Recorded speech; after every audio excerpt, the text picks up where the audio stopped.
Hello, and welcome to Tech Latest by Nikkei Asia, where we bring you the freshest updates from the technology sector in Asia. Every episode, one of our reporters from the region will be filling us in on the tech news on their radar.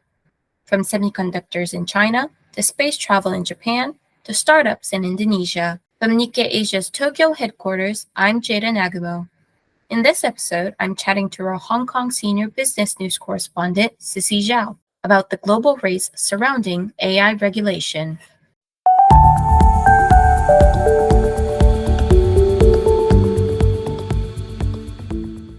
Hi, Cissy. It's good to have you back.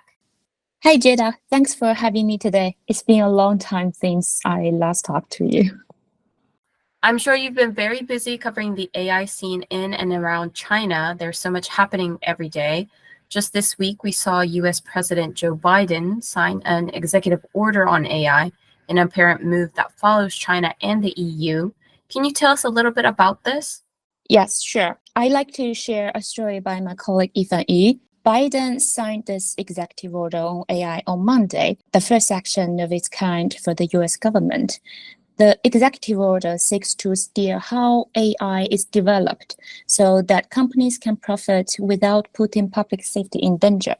And this action is quite wide-ranging because it touches education, housing, law enforcement, and healthcare.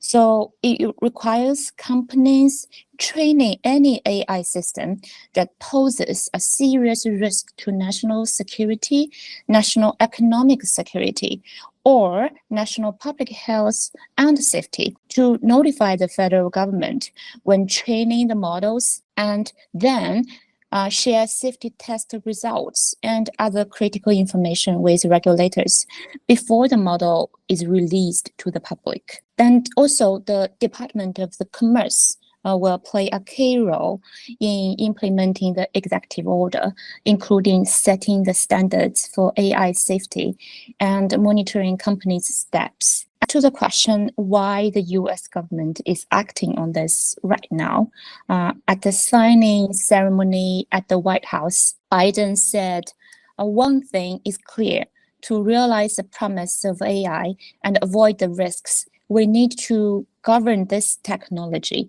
and there is no other way around it. In my view, it must be governed. So Washington is not the only one making such moves. China has also made efforts to regulate AI, right? Yes. Compared to China and the European Union, the US is actually lagging behind in terms of AI regulation.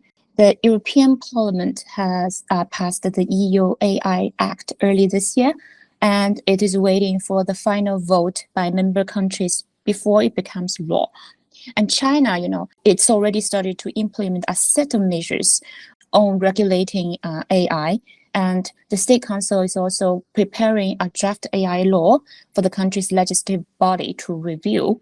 And also yesterday at the AI Safety Summit in the UK, China and more than 25 other countries, including the US, UK, and Japan, agreed to work together to combat the risks posed by AI. And then they also released a joint statement citing the potential dangers of AI, like cyber attacks. Both Elon Musk and OpenAI's Sam Altman attended the summit as well. Some countries, including Japan, they have expressed concerns regarding China's involvement in the summit. But the UK Prime Minister Sunak said last week that you should certainly try and engage with them, which he refers to China, because for a proper solution to AI over time, it is going to require an international solution. As you mentioned, security concerns are one of the main reasons why governments around the world are trying to set parameters around AI. But are there any differences between China and the US when it comes to regulating the technology? Yes, of course. There are always differences between China and the West in terms of regulations, regardless of the industries.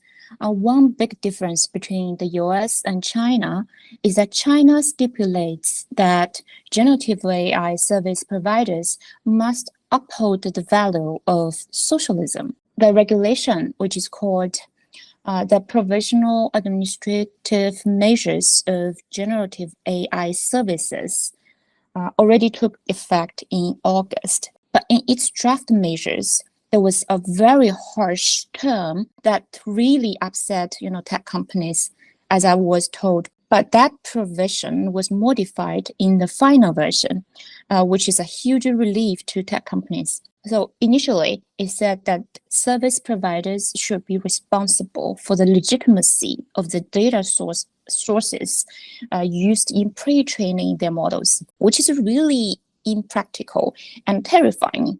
And after the modification, it said companies should carry out pre-training in accordance with the law, which not that serious. However, analysts say that despite some language used by the U.S. and China in their AI regulations being a little bit similar in terms of gathering information from companies, the underlying regulatory priority are different between the U.S. and China. China also has a more established process for regulating big tech, such as a filing requirement for companies developing AI products. So it remains to be seen how the U.S. will enforce Biden's AI executive order on tech companies. Thank you so much, Cissy. Before we go, are there any other tech-related stories you'd like to recommend this week? Yes, I'd like to recommend a story by my colleague Chen Tingfang, which is about some of China's leading smartphone makers, such as Oppo, are betting on Southeast Asia because competition is heating up in the home market. You can check them out on our website. Thank you, Cissy. I hope we can talk again soon.